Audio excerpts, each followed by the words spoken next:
And we're now happy to be joined by an expert on the Texas A&M basketball team, Dan Seed of KSTV in Bryan, Texas. Dan, thank you for joining us. How are you? Thanks for having us, me. I appreciate the intro. Expert, though, that's going a little far, maybe. But follower of A&M basketball, but we're glad to be here with you guys.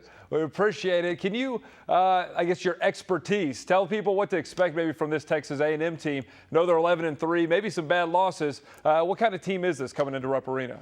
Texas A&M is a team that, frankly, we don't know a whole lot about because they admit, a bunch of the guys have admitted, even Coach Billy Kennedy has admitted, this team kind of plays down to their competition and up to their competition. So they played exceptionally well against Arkansas in the SEC opener.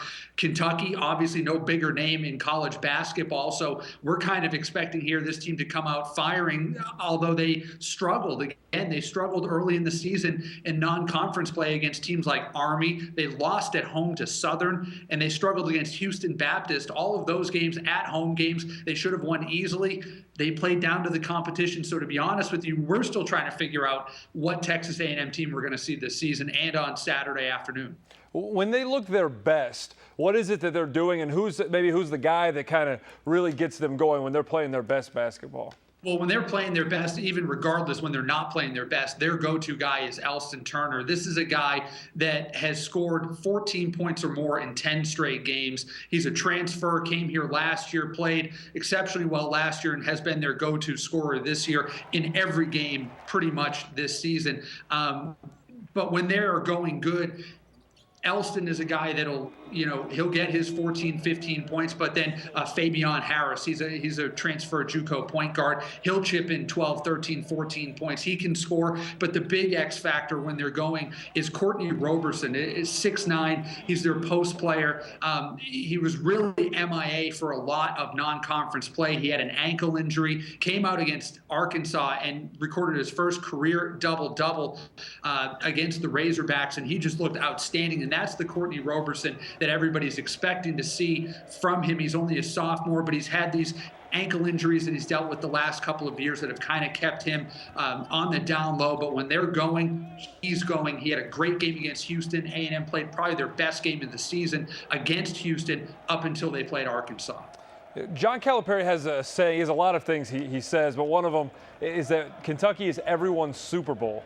With A&M being new to the SEC, the first time they're going to play at Rupp Arena in a long time, is there an excitement around the program? This is a chance to make a statement. I know it's a football conference, football school, but does this feel like a special game for the Aggies?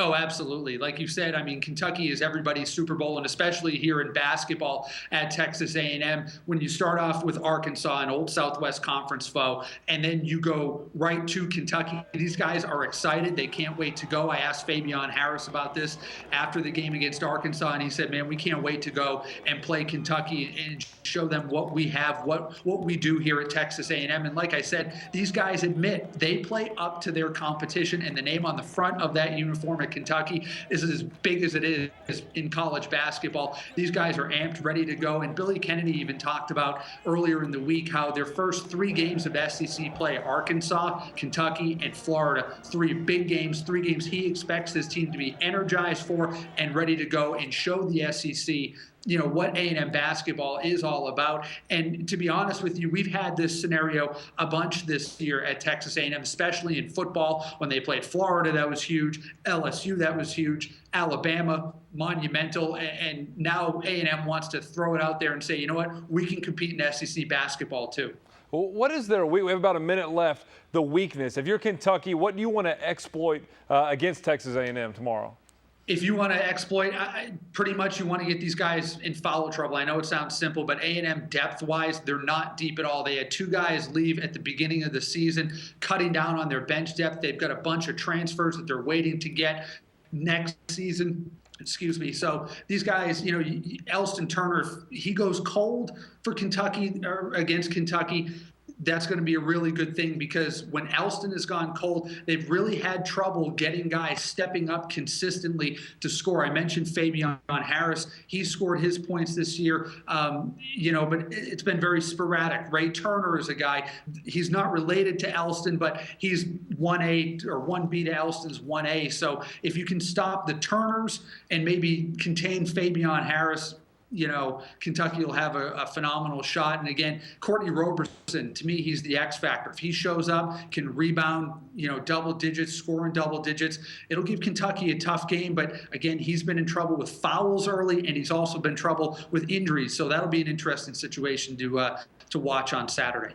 All right, Dan Seed from KSTV in Bryan, Texas. Thank you so much for joining us. We'll have to do this quite often now that you're in the SEC. Appreciate the time.